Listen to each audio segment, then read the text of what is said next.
much. That was a wonderful experience, really beautiful. It's now my pleasure to introduce our next speaker presenter, Daniel Parkinson. Daniel was born and raised in Utah to a Mormon family with a thick Mormon heritage. He comes to this issue of being a gay Mormon as a psychiatrist with a strong sense of activism and a desire to help the two communities that he inherited as his birthright, the Mormon community and the gay community. Daniel was married to Diego, his partner of 12 years, in Canada as soon as it became legal there in 2004. They divide their time between the two cities they love, San Jose, Costa Rica, and Montreal, Quebec. And where's Daniel? Okay, there's Daniel.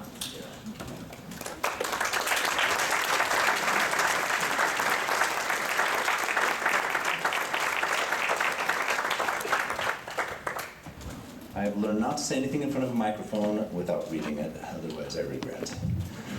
So, first of all, can I put out a plea for more activists and volunteers in general for our cause? I was talking to Sam Wolf and Berta Marquez. These are two heroes of mine because they're full-time activists who are making a difference out there. And we met Thursday night and we brainstormed several, no less than 10 projects that would have a direct impact on improving the lives of our LGBT youth. But they all need manpower. There's work enough to do, and if you feel called, please contact one of us or me, and I can lead you to any number of causes that really need manpower. That we're trying to get going. We've got so many ideas that are so doable and just really need organization and manpower. The reward for doing activism are great. I've met such amazing people in the past year since I started getting involved in the blog No More Strangers and the podcast Gay Mormon Stories. I've loved getting to know these people through the interviews and that I've been able to interact with managing the blog. Today's presentation is basically about the media, things like that, including my two projects and Kendall Wilcox's Far Between movie that he's preparing. I'm just going to say I've been hugely privileged to meet some of our venerable allies who've been contributing to the blog, including people who've given decades of service to the cause, laying the groundwork for all the amazing changes that are happening now. And I'm only going to mention people who are associated with the blog because there's too many people to mention otherwise. So I'm going to just do a shout out to Bob Reese and Carolyn Pearson one more time. They deserve a million applauses.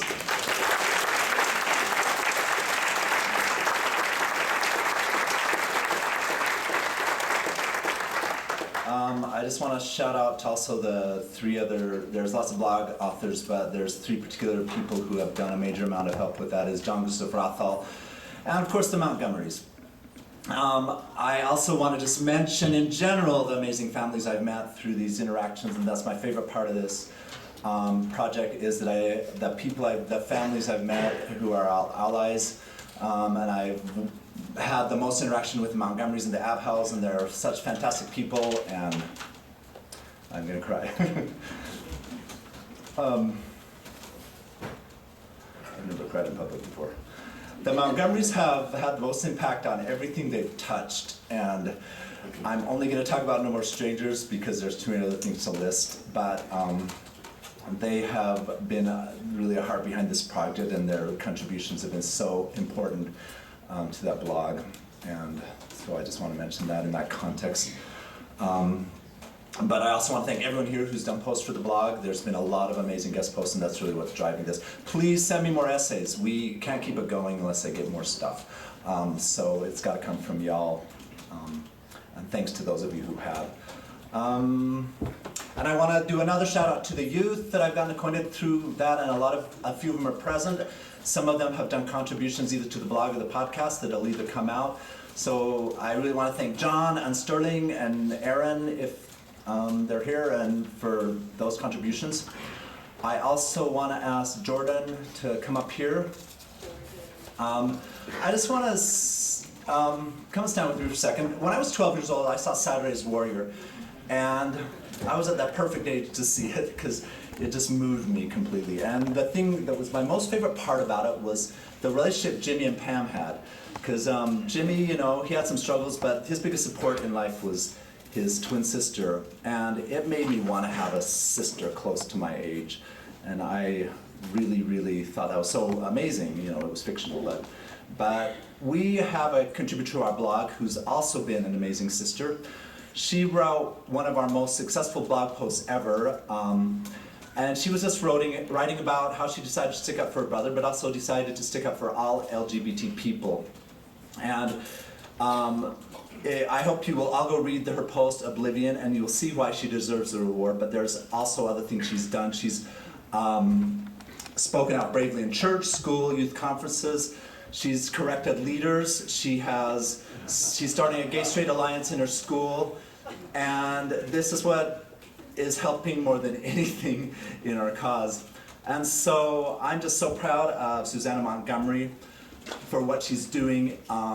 And we know that she is gonna take these same qualities to some other causes in her life. I mean, right now it's an LGBT cause that's gaining, but I know she's going to also embrace other causes in her life, and I am so inspired. So, Jordan's going to present her with our award, which is our first, and who knows if it'll be our only, but it's our No More Strangers Youth Ally Award. Okay.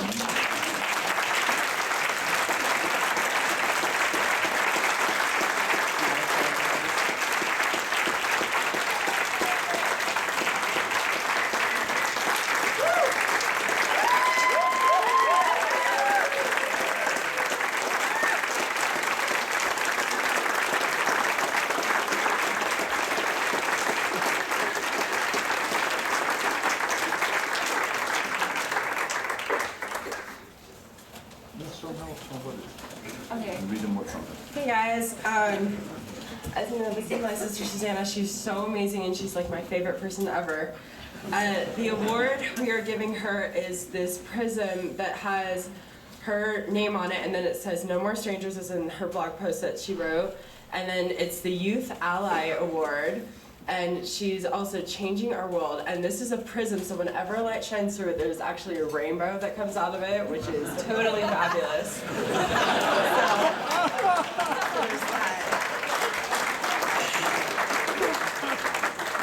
And then on top of it goes a little globe right there, just pretty cool. And so, just to list off some of the things Susannah has done, like she's this crazy amazing girl that's willing to like take a bullet for me.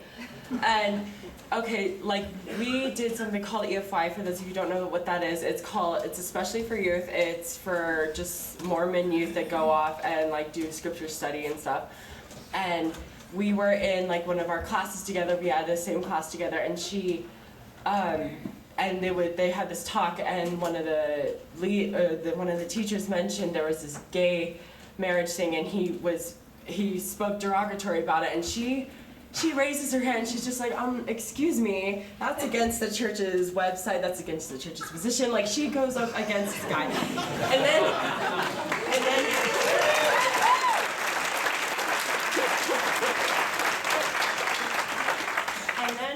And then afterwards, she goes to the leader, the director of the whole EFY, and then she goes up to him and just says the exact same thing. And she's done this for me so many times. I could give you a million examples, but just to let you know, this is my sister, and she's one of my biggest allies, and I'm so proud of her.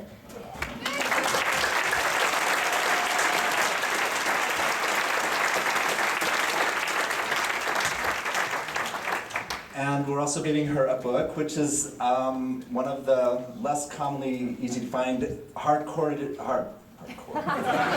hardcore poetry, I promise. I can't really get what I'm supposed to say. I told you I'm supposed to use a script.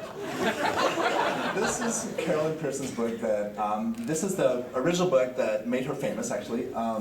In the 60s, my sisters had them. They were around our house. And she signed it for Susannah. And Carolyn Pearson admires also strong women and the feminist cause. And we wanted to give her this in recognition of a strong woman who is going to do a lot for her.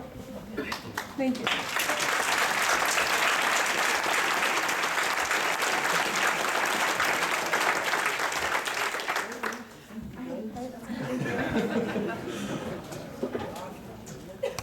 So the rest of my presentation is going to be a video slideshow. For those of you who enjoy it, you actually get the chance to share it with your friends because it will be posted later to Game On the Stories and possibly elsewhere. It's a little bit of a challenge to get this kind of a presentation in this kind of a venue while people are eating and moving around. So just try to you know, be as low-key as you can about that because it will be a better experience if people are able to really focus on it. And if we can really invite the spirit into the meeting, especially the music. The music is an excellent way to invite the spirit, and I included 3 songs that are just beautiful that really help carry the message of the presentation. And you know, the MTV generation isn't used to just sitting through a whole song without too much images, but I hope you will do it in a meditative way because it'll really help you with you know, really feeling what I'm hoping you'll feel about what the people here are saying. And then the last song, the same thing. It really offers more than you would think. So just please give me patience through the very last song too. And give me patience while I figure out how this works.